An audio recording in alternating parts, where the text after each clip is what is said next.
আমি কখনো দেখিনি যে একজন প্রিন্সিপাল এরকম হতে পারে। বেসিক্যালি একজন ক্রিমিনাল। সন্দীপ ঘোষ লিস্ট পাঠিয়ে দিত, এই ছেলেগুলোকে ফেল করাতে হবে, এই ছেলেগুলোকে পাস করাতে হবে। আরজিকর বরাবর আমি বলে এসেছি যে নর্থ কোরিয়ার মতো কন্ডিশন ছিল। একজন ইন্টার্ন বা একটা ফাইনাল ইয়ার ছেলে একজন প্রফেসরকে সকালবেলা বলছে আপনাকে বিকালের ভিতর ট্রান্সফার করে দেবো। আমার মনে হয়েছে কোথাও হয়তো এরকম কোনো দুর্নীতির কথা কি অভয়া জানতে পেরে গেছিল। আমার মতে এটা প্ল্যান। এটা কোনোদিন হতে পারে কেউ কোনো রেপ করতে গেল অথচ সে বেরিয়ার ইউজ করলো। সবার আগে তো সন্দীপ ঘোষের ডিএনএ ম্যাচ করা উচিত। আপনি শুনেছি কি করছেন ওর সেটা ভুল। এখানে কিছু আনইউজুয়াল মুভমেন্ট আছে যেটা নিয়ে আমি সিবিআই কে বারবার বলেছি। 1 ঘন্টা 10 মিনিটে পোস্টমর্টেম হয়, একা ম্যানুয়াল স্ট্র্যাঙ্গুলেশন এন্ড স্মদারিং করা সম্ভব নয়। আপনার কি অ্যাসেসমেন্ট কোথায় ক্রাইমটা হয়েছে? তো সেমিনার রুমে আমার প্রবাবিলিটি নেই বললেই চলে। ওই দিনটা আটতলায় কিছু হয়েছে এরকম এই বস্তু করার সাহস কি তাদের আছে? আমাদের পক্ষে যে উকিল ছিল তখন তারাও কম্প্রোমাইজ ছিল। এই রাজ্য সরকার থাকলে কোনো রকম ভাবে কিছু করতে দেবে। সো সবার আগে দরকার এই রাজ্য সরকারের পতন। শুনুন, মমতা ব্যানার্জি চেয়েছিল তাই আন্দোলন হয়েছে।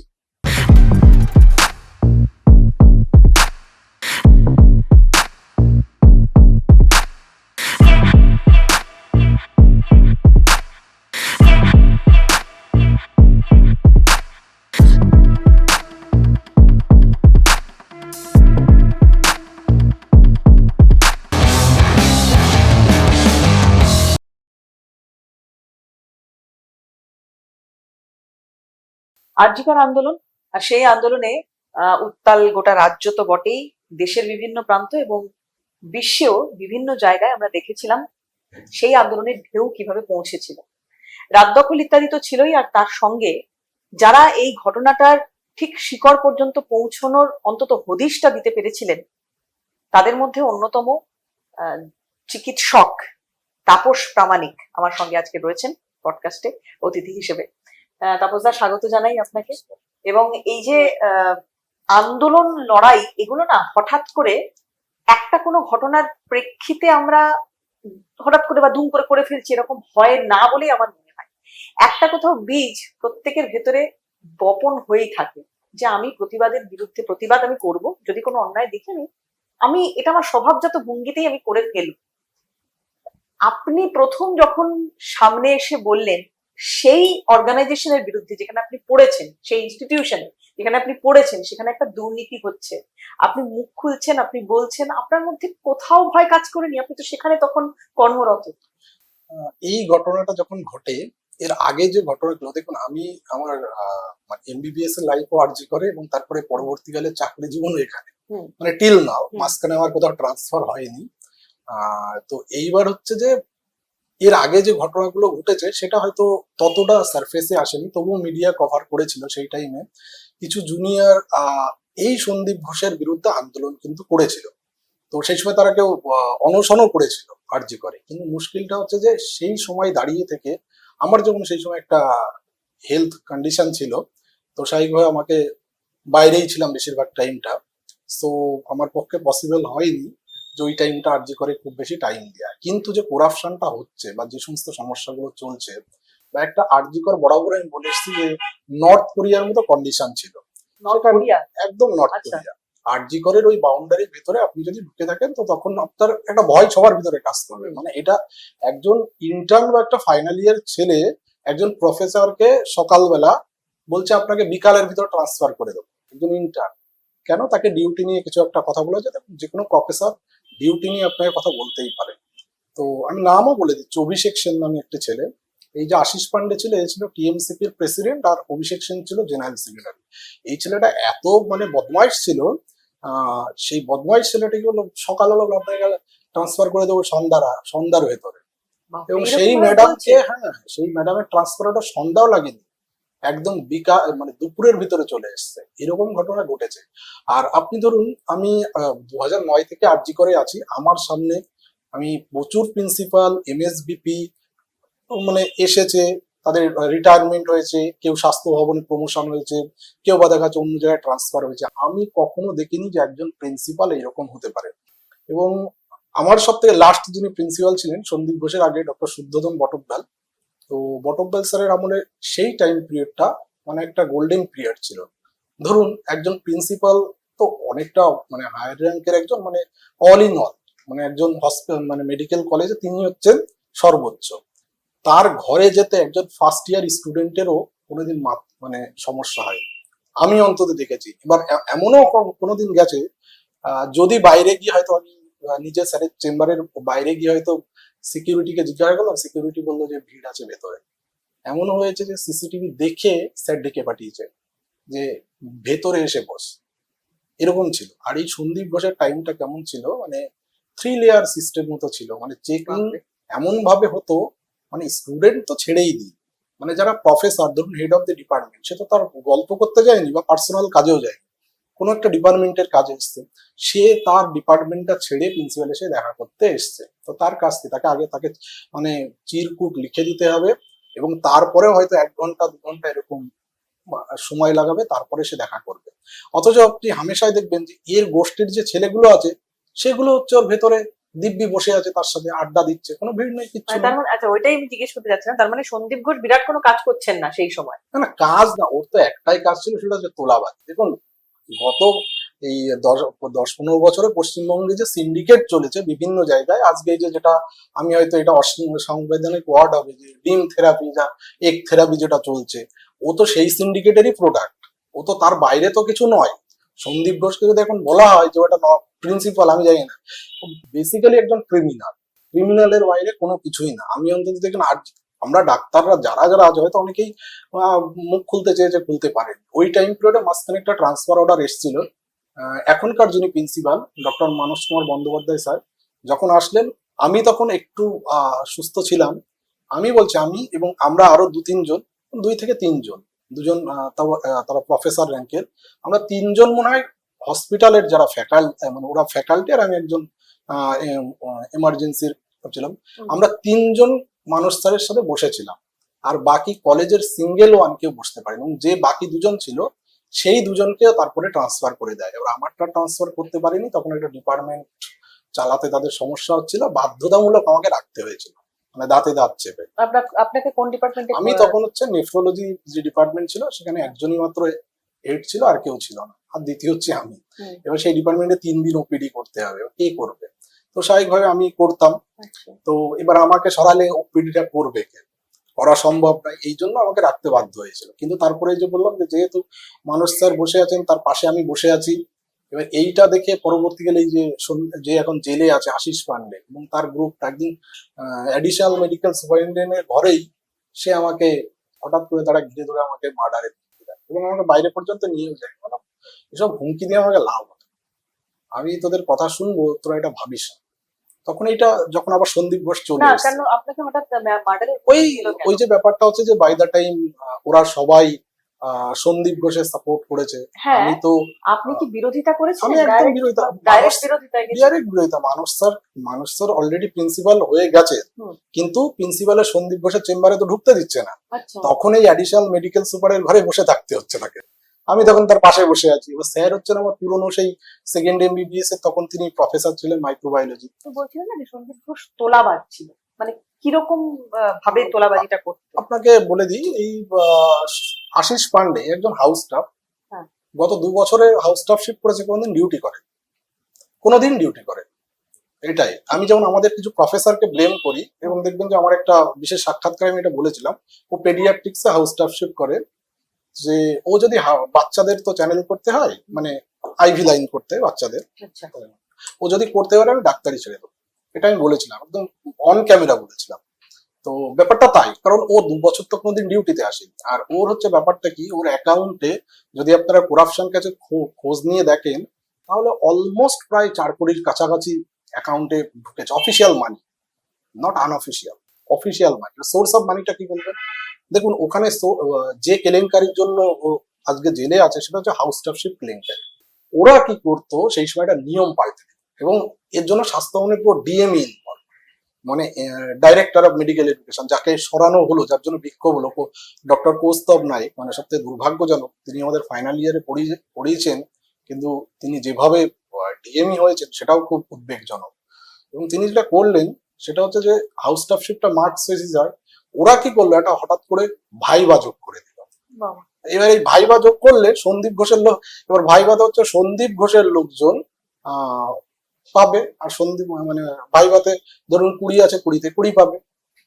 তো সাইড বাই সে তো এমনি এগিয়ে গেল। এই করে কি হয়েছে, সমস্ত ইললিগাল যারা হচ্ছে ধরুন পিছনের দিকে আছে তারা এখন হাউস স্টাফশিপটা পেলো, আর যে প্রথমে আছে সে পেলো না। এই নিয়মটা হচ্ছে তারপরে এই যে সন্দীপ ঘোষ জেলে যাওয়ার পরে, আশিস পান্ডে জেলে যাওয়ার পরে সেটাকে অবসোলেট করা হয়েছে, মানে টার্মিনেট করা হয়েছে। মানে এই নিয়মটাও করা হয়েছিল বাই দা টাইম, ওদের সুবিধার্থে। এইবার হচ্ছে কি হতো, হাউস স্টাফশিপ ধরুন 1 বছরের, এরা কি করলো হচ্ছে 6 মাসে।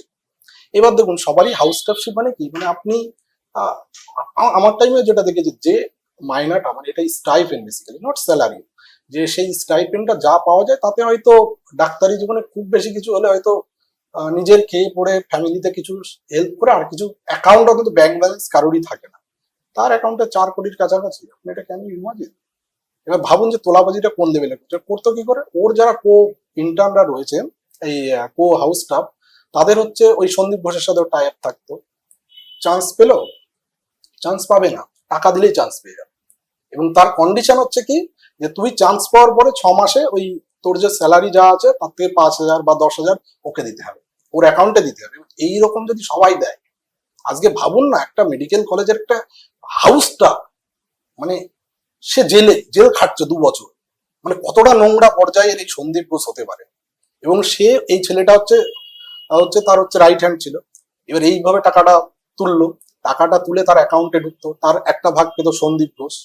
মানে এটা অফিসিয়াল মানি, যেগুলো ক্যাশে নিয়েছে সেটা না। আমার কলেজের একটা জুনিয়রের সাথে কথা হচ্ছিল, সেই জুনিয়র হচ্ছে পুরোপুরি মানে যত হ্যান্ডিক্যাপ, এবং সে একটা দুরারোগ্য ব্যাধিতে আক্রান্ত, এবং রীতিমতো সে হচ্ছে হুইল চেয়ারে সে। তো ও বলছে দাদা, মানে যেটা হয় কি, ধরুন আমার সাথে আমার যারা কলিগ আছে, কোনো কারণে কোনো কলিগ অসুস্থ হলো, তো তখন আমি কি করবো, আমিও মাঝখানে যেমন এই যে অসুস্থ হয়ে ছুটি নিই, তখন আমার কলিগরা সেই ডিউটিটা করে। তো এর জন্য আমার কলিগরা আমার কাছে টাকা চাইতে পারে, বা আমার কোনো কলিগের কোনো অসুবিধা হলো, আমি যদি তার ডিউটি দিয়েও দিই, তা আমি কি টাকা চাইতে পারি? আচ্ছা, মানে এইরকম এবং সেই হাউসটা বলছে, সেই ছেলেটা বলছে যে দাদা আমার কাছ থেকে প্রায় 1-1.5 লাখ টাকা নিয়েছে আশিস পান্ডে।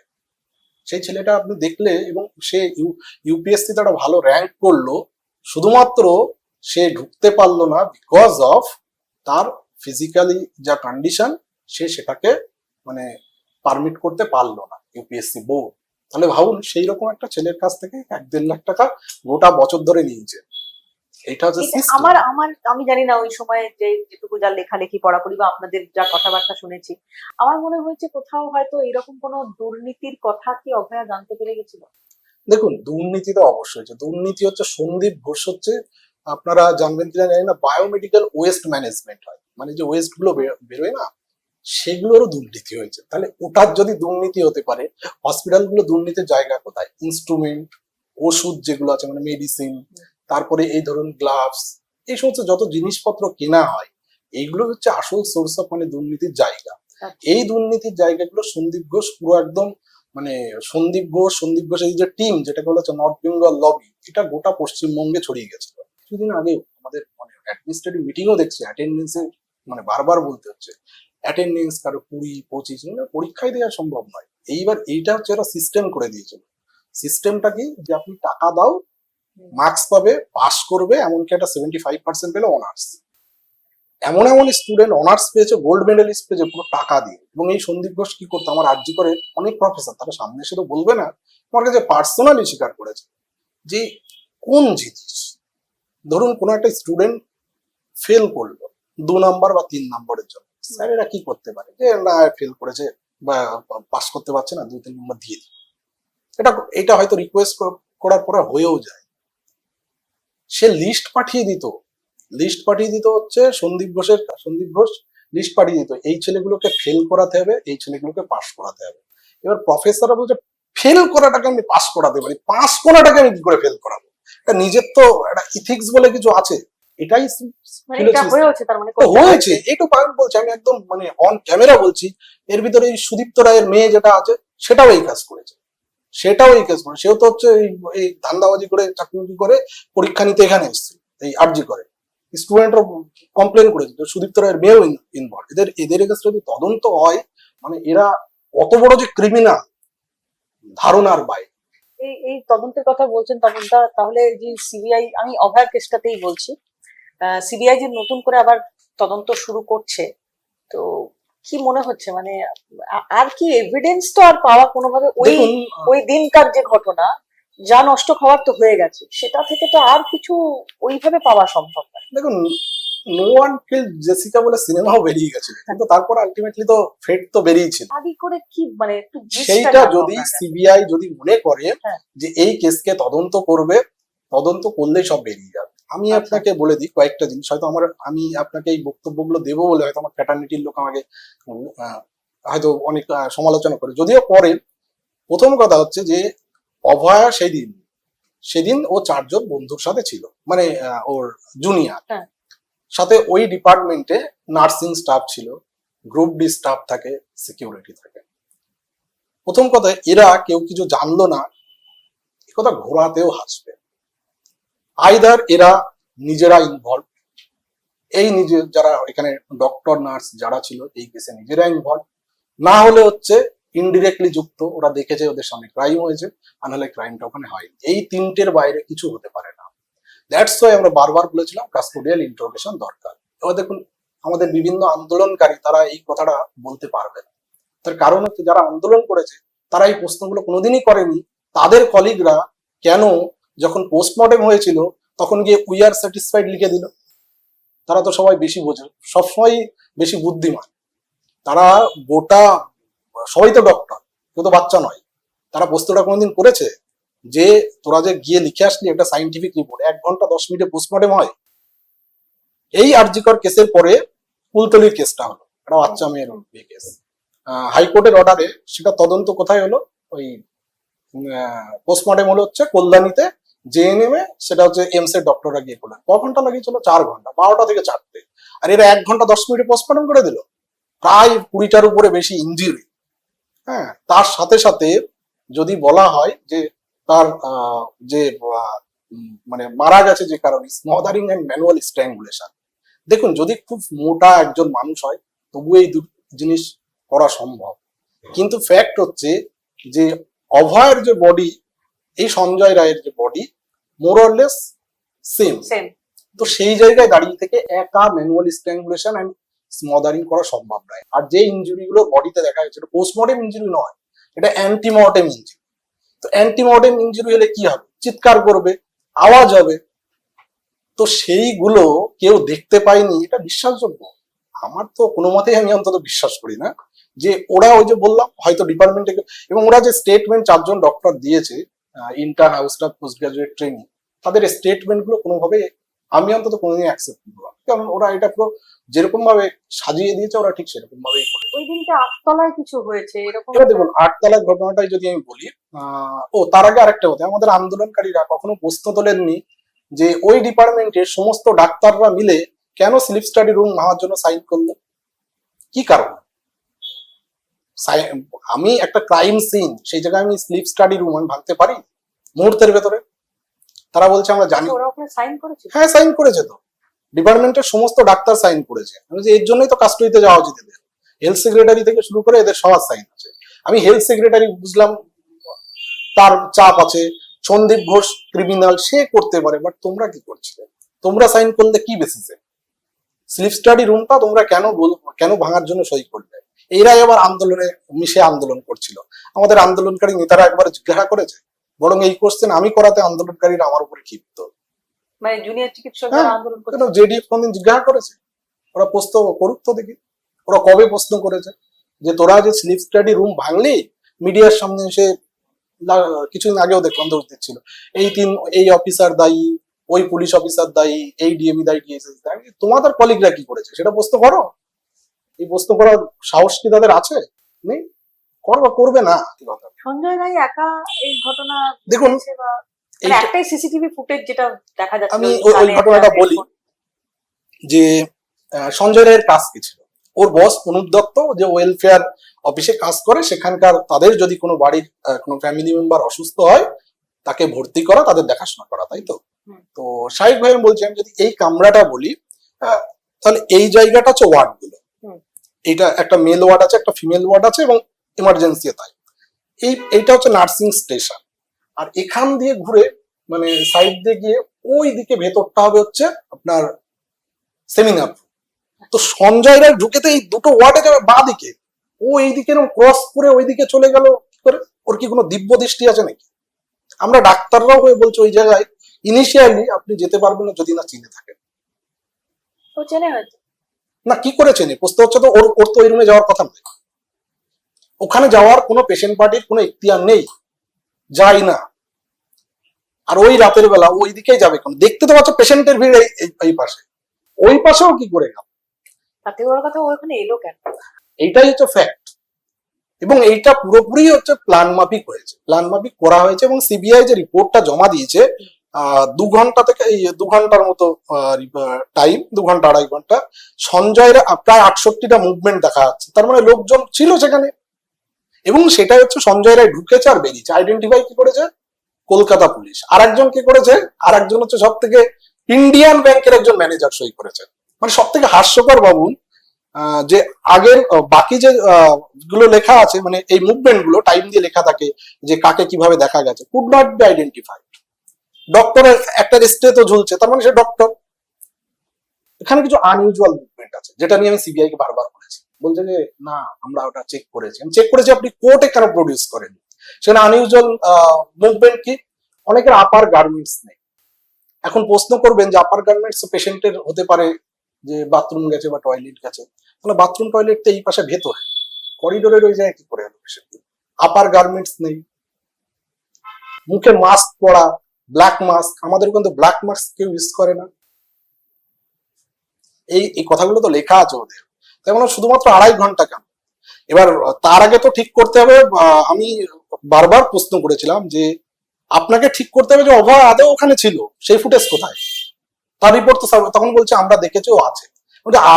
আপনি তো অনেক কিছুই বলছেন, অভয় ওখানে ঘুরেছে। আপনি যে ফুটেজ জমা দিয়েছেন সেই ফুটেজে কোথাও লেখা নেই যে অভয়কে ওই বিল্ডিং এ দেখা গেছে। এবং দুর্ভাগ্যবশত যে লোয়ার কোর্টে যে জাজমেন্ট হয়েছে আমি জানি না, এই পুস্তকগুলো আসলে আমাদের পক্ষে যে উকিল ছিল তখন তারাও কম্প্রোমাইজ ছিল। সব থেকে এই কেসটা নষ্ট করেছে হচ্ছে বৃন্দা গ্রোভার আন্টি।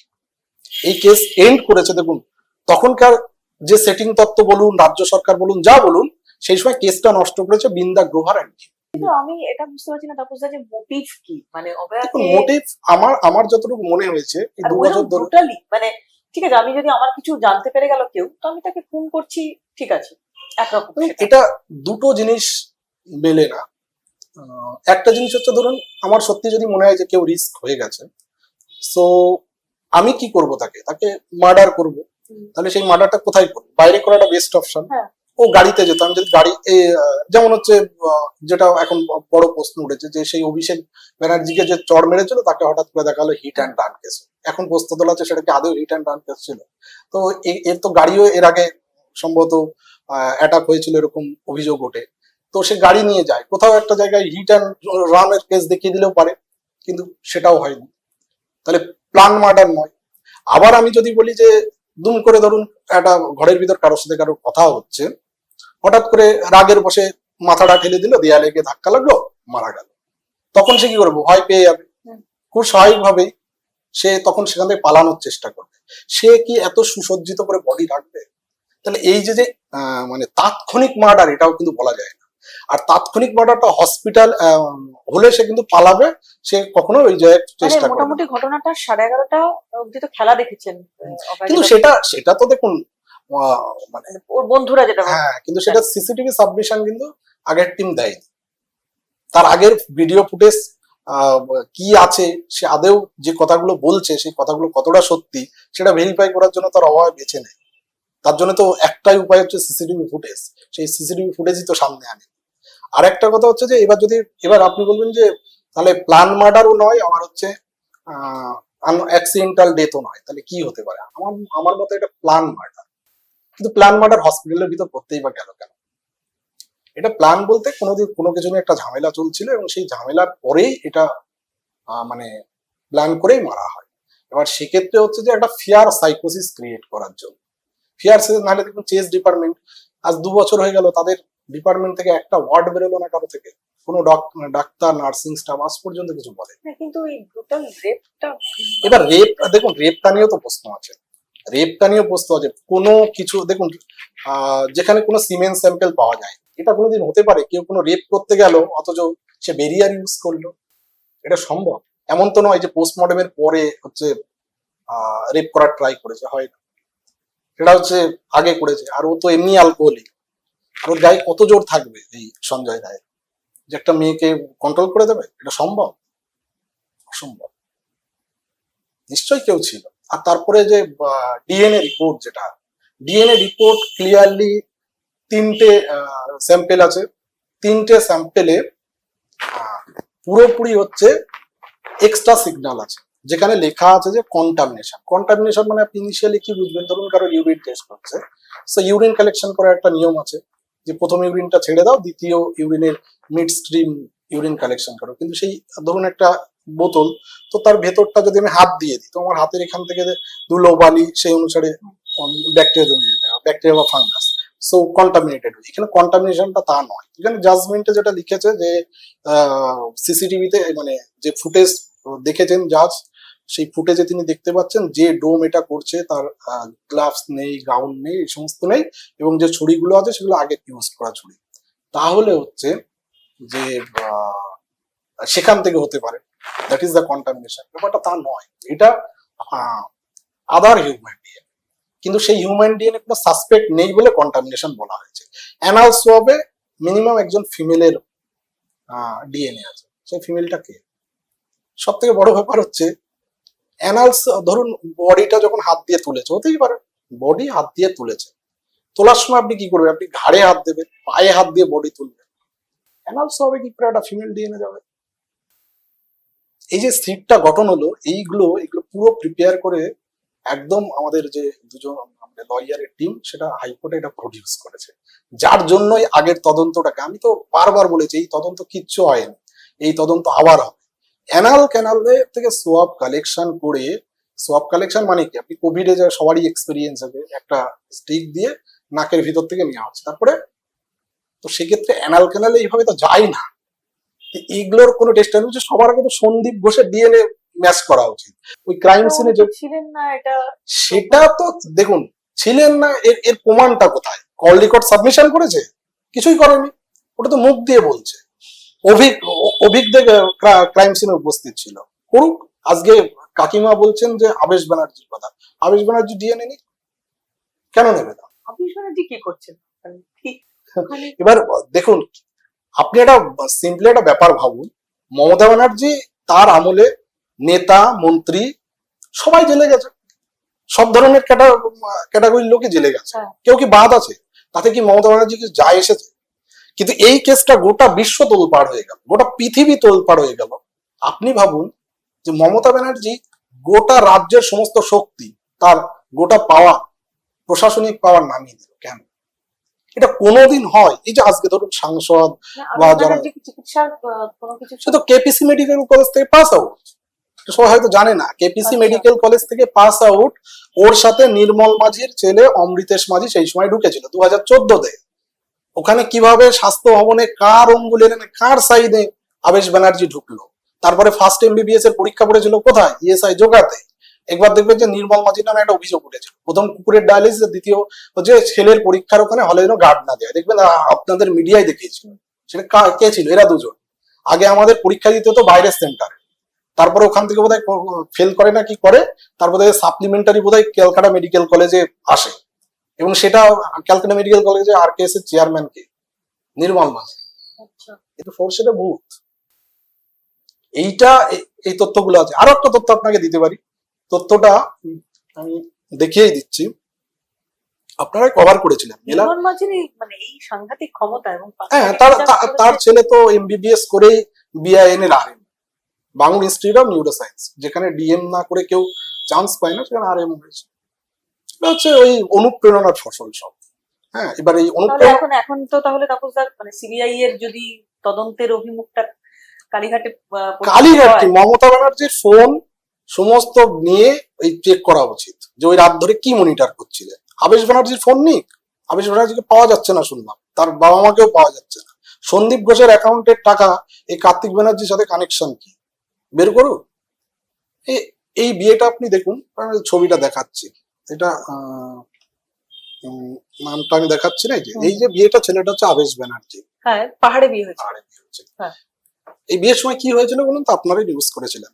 এই বিয়ের সময় গোটা নর্থ বেঙ্গল থেকে প্রায় 100 জনের উপরে ডাক্তার নার্স সব তুলে নিয়ে ওখানে বসিয়ে দিয়েছিল। সেই নিয়ে আমাদের প্রতিবাদও হয়েছিল যে এত লোককে যদি নর্থ বেঙ্গল থেকে তুলে নেওয়া হয়, এমনি তো সেখানে লোকজন কম, তাহলে সেখানকার পরিষেবা কে দেবে তার বিয়েতে? তাহলে এই মহান ব্যক্তিত্বের কি ক্ষমতা নেই? গোটা নর্থ বেঙ্গলের সব ডাক্তার নার্স সব তুলে নিয়ে গেল। নর্থ বেঙ্গল লবিটা কি, মানে নর্থ বেঙ্গল লবিটা বেসিক্যালি দেখুন, এটা বলা হয় যে মমতা ব্যানার্জির সাথে মানে ওয়েল কানেক্টেড এসপি দাস বলে একজন আছে, তাকে, সে হচ্ছে মেঘনাথ বেসিক্যালি, তাকে আমিও কোনোদিন দেখিনি, দেখা যায়ও না। সে মেঘনাথ আকাশের আড়াল থেকে কন্ট্রোল করে যে দুটো মাথা, সেটা হচ্ছে সুদীপ্ত রায় আর হচ্ছে সুশান্ত রায়, হচ্ছে সেকেন্ড মাথা। আর তারপর হচ্ছে এই সন্দীপ ঘোষ। এরাই নাকি নর্থ বেঙ্গলের কিছু কলেজ থেকে কিছু জন মাথা ছিল, তার বেসিসে বলা হয় যে ওদের নর্থ বেঙ্গল বলে। এবার বাকি যারা হচ্ছে একটু অয়েলিং করতে হবে, এদের অয়েলিং করে করে যে যার মতো সুবিধা করে নিয়েছে। এই সুশান্ত রায়, সুদীপ্ত রায়, সাথে সন্দীপ ঘোষ, আর হচ্ছে তার সাথে যে অ্যাকচুয়াল ক্রাইম গুলো করে বেড়াতো এই অভিক, বিরূপাক্ষ, তারপরে যে সৌরভ পাল, তারপরে এরা প্রতিটা কলেজে এক একটা করে ব্রাঞ্চ করে নিয়েছে, যে এইভাবে তোলাবাজি করবো, আলটিমেটলি যাবে। তো সেগুলো সবই যাচ্ছিল কালীঘাট বা ক্যামাক স্ট্রিট। আর আমি যতদূর শুনেছি সন্দীপ ঘোষের অ্যাকাউন্টের সাথে কার্তিক ব্যানার্জির অ্যাকাউন্টের কিছু একটা গন্ডগোল আছে। গন্ডগোল আছে বলতে এটা বিভিন্ন সূত্র মারফত, এবং ওইটা সূত্রটাই বের করলে তথ্যগুলো সিবিআই কাজে লাগাচ্ছে না কেন? এটা তো খুব সিবিআই, দেখুন সিবিআই কে তো একবার নয়, এই যে তথ্যটাও হাইকোর্টে প্রডিউস করলাম, তার আগে আমি তখন জাস্ট ভেলোর যাওয়ার আগে, অপারেশন আগে, কাকু কাকিমা আর আমি নিজে গেছিলাম, গিয়ে সমস্ত তথ্য দিয়েছি। সীমা পাউজা কোনো তদন্তই করলো না। কোথায় ক্রাইমটা হয়েছে? দেখুন, ক্রাইমের দুটো জায়গা একটা হওয়ার প্রবাবিলিটি, সেটা হচ্ছে প্রথমত সেমিনার রুমে হওয়ার প্রবাবিলিটি নেই বললেই চলে, কারণ সিএফএস রিপোর্ট ক্লিয়ারলি ইন্ডিকেট করছে যে ওর যে বডির আশেপাশে কোথাও আর বডি কোনো স্টেন বা ডিএনএ কোনো পাওয়া যায়। আচ্ছা, সো এই জায়গাটা বডি সাজানো হয়েছে বলেই আমার ধারণা। এবং দুটো জায়গা আমার ক্রাইম সিন মনে হয়, একটা হচ্ছে ওই ইনস্ট্রুমেন্ট রুম 8 তলা, আর স্লিপ স্টাডি রুম, এই দুটো জায়গা part of the crime scene, either এই দুটোতে। আচ্ছা, একটা কথা এখানে জিজ্ঞাসা করি, আপনি কাকিমার কথা বলছেন অনেকবার, তো আমরা যখন দেখছিলাম যে যখন ভোটে প্রার্থী হিসেবে পানিহাটি থেকে ওনার নাম শোনা হলো, তখন সোশ্যাল মিডিয়ায় কিছু ওনার পক্ষে মন্তব্য এসছে, কিছু ওনার বিপক্ষে মন্তব্য। এটা আপনি যেহেতু খুব ক্লোজ ওই ফ্যামিলির সাথে, তাই জানতে চাইছি যে এই কথাগুলো কি ওনাকে কষ্ট দিয়েছে, বা ওনার ভোটে লড়াটাকে আপনি কিভাবে দেখছেন? দেখুন, এই আমার নামে অভিযোগ অনেকে করেছে, বিশেষ করে আমাদের ডাক্তারবাবুরাই, যে ভোটে লড়ার জন্য হয়তো আমি পুশ করেছি। দেখুন, একটা জিনিস, বিচার পাওয়ার জন্য যখন থেকে আমি আমার সাথে যত ক্লোজেস্ট রিলেশন, আমি প্রথম থেকেই বলেছি কিভাবে কি হতে পারে। এই রাজ্য সরকার থাকলে কোনো রকম ভাবে কিছু করতে দেবে না। সো সবার আগে দরকার এই রাজ্য সরকারের পতন। আর এই লড়াইটা এরকম নয় যে একদিন দুদিনে হয়ে যাবে, এই লড়াইটা লম্বা চলবে, এবং আপনাকে জাস্টিস পেতে যেখানে দেখবেন যে একটা সরকার ইনভলভ, তো সে সব রকম ভাবেই চেষ্টা করবে এটাকে আটকানো। কিন্তু আমাদের দেশে জুডিশিয়ারি সিস্টেম অনুসারে 10 বছর 20 বছরও লেগে যায়, কেউ ছাড় পায় না জেনারেলি, আমি অন্তত বিশ্বাস করি। তো সেই জায়গায় দাঁড়িয়ে থেকে মা যেমন একটা কথা বলেছিল যে ক্ষমতা হাতে না পেলে বিচার পাওয়া সম্ভব নয়। গাড়ি আটকানো ছবিটা যেটা দেখেছিলাম, যে মীনাক্ষী একদম সামনে থেকে দাঁড়িয়ে গাড়িটা আটকাচ্ছে, এবং তারপরে এই একটা ন্যারেটিভ তৈরি হলো যে এই আন্দোলনটা মানে বামেদের আন্দোলন হচ্ছে বা হতে চলেছে। যদিও তারপরে বিভিন্ন ব্যাখ্যা, বামেরা চাপে পড়ে অন্যরকম ব্যাখ্যাও কিছু দিয়েছে, যে না ওই সময় কি আমি কিছু দেখেছি, বা ওই সময় কি আমরা ভেবেছি যে এটা নিয়ে রাজনীতি হবে বা রাজনীতি করব, একটা খারাপ ঘটনা হচ্ছে দেখে আটকেছি আমরা। কিন্তু এটা কি বিশ্বাসযোগ্য বা এটা কি সমর্থনযোগ্য? বামেরা যা করেছে, আগের বারের তুলনায় এদের ভোট কমেছে, এই নোংরামিগুলো না করলেই পারতো। আচ্ছা, সবাই বলছে মীনাক্ষী আর কলতান যদি ওরা যদি গাড়িটা না আটকাতো, তাহলে সবাই জানতো যে এটা সুইসাইড হয়েছে। আচ্ছা, সত্যি কথা, ওরা নিজেরা হচ্ছে নিজেদের কি ভাবে, ওরা আইদার সমস্ত ডাক্তারদের বোকা ভাবে। তার কারণটা হচ্ছে, আমি 11টা 11:30 আমি জেনে গেছি যে কি হয়েছে। তারপরে ইনিশিয়াল আমি যখন বিভিন্ন জায়গায় খবর দিই, যে এই যে মাস মোবিলাইজেশন হয় বিভিন্ন জায়গায় খবর দিয়ে এরকম একটা ঘটনা ঘটে গেছে এবং মিডিয়া জানলো, অন্যান্য যারা অর্গানাইজেশন সবাই জেনে গেল। তারপরে আলটিমেটলি সবাই বুঝলো যে এটা মার্ডার কেস, এটা নিয়ে কোনো সন্দেহ নেই। তারপরে পোস্টমর্টেম হয়ে গেল 6টা থেকে 7টা 10-এর ভেতরে। তারপরে যখন বডিটা নিয়ে ফেরত এলো, মানে যখন বাড়ির দিকে নিয়ে যাচ্ছে, তখন মীনাক্ষী আর একসাথে আর কলদান্দা এরা আটকানোর চেষ্টা করেছে। আচ্ছা, প্রশ্নটা হলো যে তাহলে ওরা কি করে বলে, যেখানে পোস্টমর্টেম রিপোর্টে লেখা আছে মার্ডার, সেখানে ওরা কি করে বলে যে ওরা যদি কিছু না করতো তাহলে আমরা জানতাম যে এটা মার্ডার নয়, সুইসাইড। মানে এত ডাক্তার রয়েছে, তারা দেখলো, রিপোর্টেও লেখা হয়ে গেল, আর ওদের জন্য নাকি আমরা জানতে পেরেছি। এই যে বোকা বোকা ন্যারেটিভটা তৈরি করলো, এটার জন্যই ওদের এই যে আজকে যে পরিস্থিতি ওদের খারাপ, কিন্তু এই কারণে। অনেক এখনো প্রশ্ন আছে মনে হয় আমার, মানে তাপসদার সঙ্গে কথা বলে আরো বেশি মনে হচ্ছে যে এখনো অনেক প্রশ্ন আছে, যে প্রশ্নগুলো তোলাও হয়নি এতদিন। আপনি ছাড়া আমি তো দেখিনি সেইভাবে যে চিকিৎসকদের কথা আপনি বলছেন, যারা আন্দোলন করেছে দীর্ঘদিন ধরে, কর্মবিরতি চালিয়ে গেছে। একটা জিনিস আমি মাঝখানে ইন্টারাপ্ট করে বলছি, যে আমাদের এই বেঈমান কাকিমা বলে গানটা বের করলো। গানটা কে বের করলো? ভোটের আগে বের করলো হচ্ছে, সবার আগে হচ্ছে ওই যে আমাদের স্টুডিও বাম যেটা আছে শতরূপদা, তার ওই বিয়ে থেকে, স্টুডিও বাম, তার প্রোফাইল থেকে ওটা গানটা আপলোড হয়। এবার এই গানটা আপলোড হওয়ার পরে এই WPJD এত বড় আন্দোলনকারী, ওরা অ্যাপলিটিক্যাল, ওরা ওই গানটার বিরোধিতা করলো না কেন?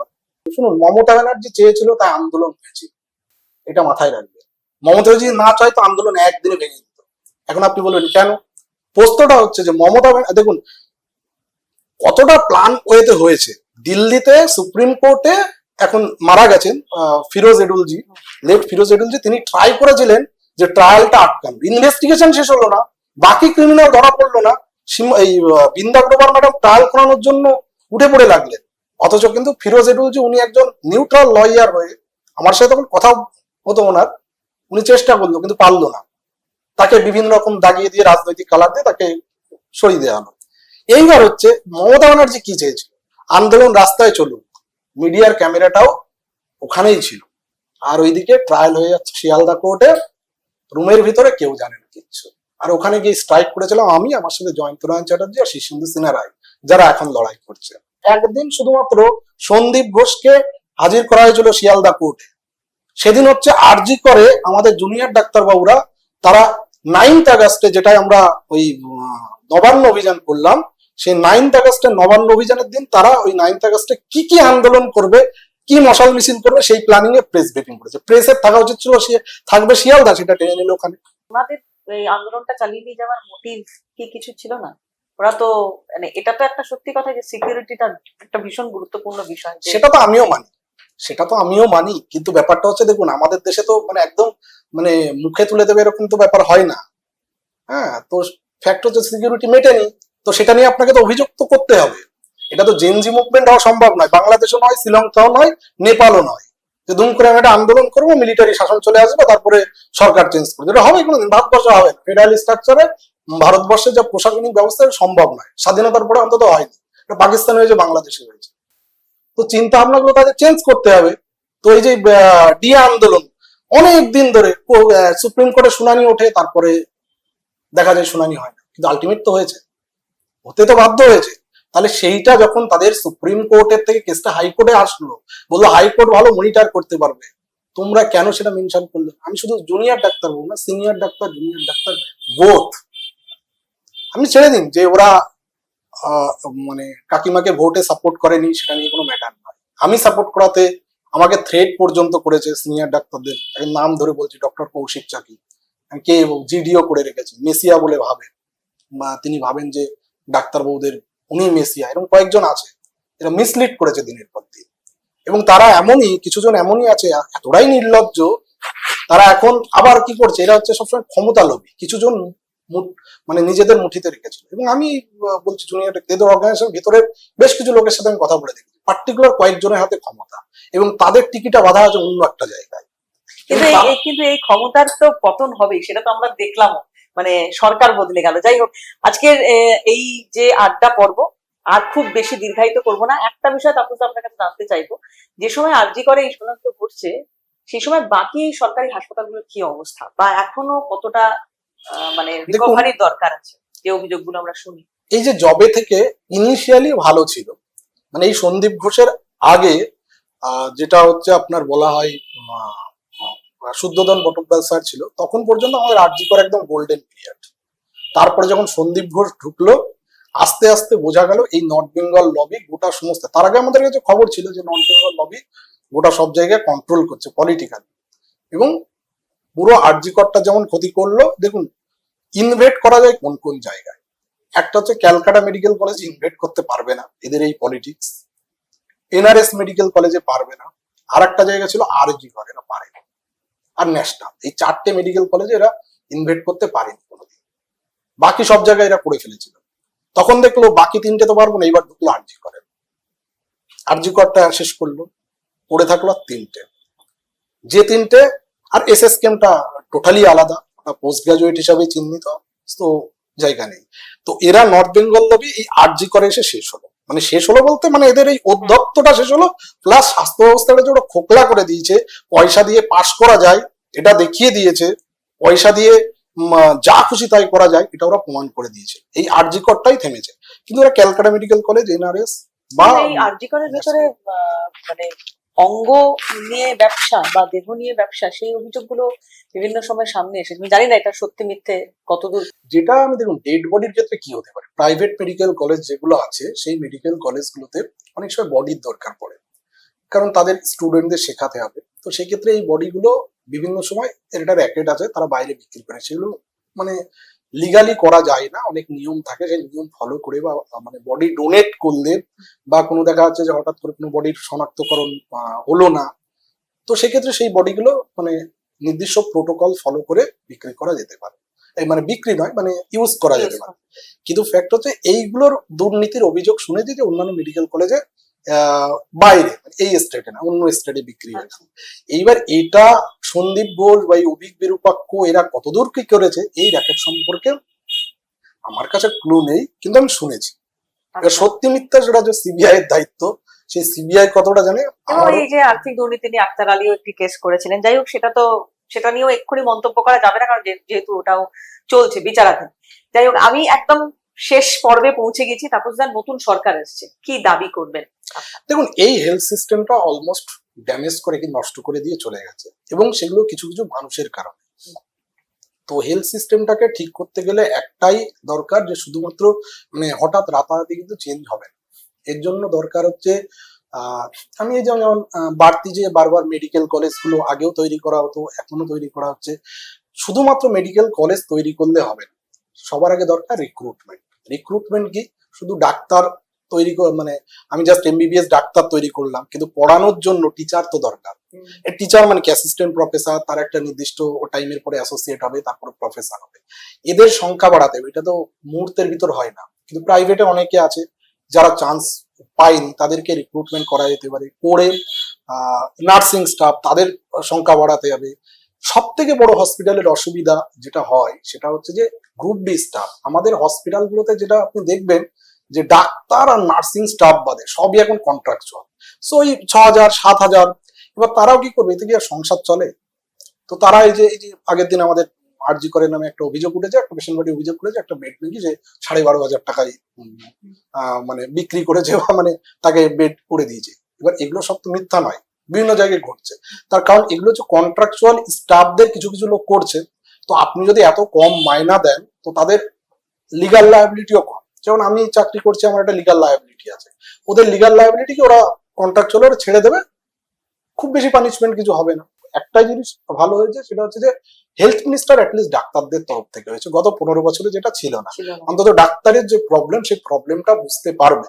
তো এই জন্য আমরা আশাবাদী, বা ইন্দ্রনীল দা আছে, তারা যদি আশা করি এই যে প্রবলেম গুলো দীর্ঘদিন তারাও লড়াই করেছে, তারা যদি এটা চেষ্টা করে। সবার আগে দরকার মেডিকেল এডুকেশন, হসপিটাল অবভিয়াসলি, কিন্তু মেডিকেল কলেজগুলোতে যে করাপশন ঢুকিয়ে রেখে দিয়ে গেছে, যে ব্রেনটা ইনফিউজ করে দিয়ে গেছে, এর জন্য অনেক ডক্টর, অনেক প্রফেসর তারাও দায়ী। কারণ তারা সন্দীপ ঘোষ বা অন্যান্য এই টাইপের নর্থ বেঙ্গল লবির সাথে দীর্ঘদিন তারা হচ্ছে কোঅপারেট করেছে। একা সন্দীপ ঘোষের পক্ষে তো সম্ভব নয়। এবং আমার মনে হয় যে তাপসদা যে কথাগুলো বলছেন, আগের সরকার কতটা শুনতো জানি না, কিন্তু এই সরকার অন্তত শুনছে, বা তারাও বিভিন্ন ক্ষেত্রে আমরা দেখছি বিভিন্ন রকম কমিটি তৈরি করে সেগুলো নিয়ে কিন্তু আলোচনা করছে। এবার একটা ফলপ্রসূ কিছু হোক আমরা চাইবো, কারণ স্বাস্থ্য ক্ষেত্রে উন্নতিটা কিন্তু ভীষণ দরকার। যে কোনো রাজ্যের ক্ষেত্রে, রাষ্ট্রের ক্ষেত্রে দরকার, মানে স্বাস্থ্য ক্ষেত্রে উন্নতিটা দরকার, এবং তার জন্য মেডিকেল এডুকেশনে জোর দেওয়াটা কিন্তু তাপসদা বলছে ভীষণ দরকার। তাপসদা, আজকে ভীষণ ভালো লাগলো কথা বলে, এবং অনেক কিছু জানতে পারলাম আমরা। আর আপনি যে কথাগুলো বলছেন, এগুলো যদি সত্যি কথাই সিবিআইও গুরুত্ব দিয়ে দেখে, তাহলে হয়তো আমরা এই যে একটা সাংঘাতিক গুরুত্বপূর্ণ মামলা, সেটা হয়তো একটা অন্য কোনো সুযোগ সন্ধান আমরা করতে পারবো, আর খুব দ্রুত শেষটায় পৌঁছাতে পারবো। আজকে যে পডকাস্টটা হলো, আমি জানি না যারা আপনারা দেখলেন, আপনাদের যদি কোনো কমেন্ট করার থাকে ডেফিনেটলি করতে পারেন। এবং এই যে মানে খুব গুরুত্বপূর্ণ একটা ইস্যু, তো গোটা দেশ তোলপাড় হয়েছিল, বিশ্ব তোলপাড় হয়েছিল, এবং এই ফ্যামিলির ওপর দিয়ে কি গেছে জানি না, তাপসদারা বেটার বলবেন, কারণ তাপসদা ওই ফ্যামিলির সঙ্গে ওতপ্রোতভাবে জড়িত। ফলে বেঈমান কাকিমা বলার আগে আমাদের মধ্যে আরেকটু ভাবার দরকার ছিল হঠাৎ করে এই ধরনের কোনো মন্তব্য, কারণ যার গেছে তার গেছে, যে মা সন্তান হারিয়েছে তার মতো আমরা কেউ বুঝবো না। আবারও বলছি, তাপসদা ধন্যবাদ আপনাকে সময় দেওয়ার জন্য, এবং আপনারা যারা আমাদের সঙ্গে ছিলেন আপনাদের ধন্যবাদ।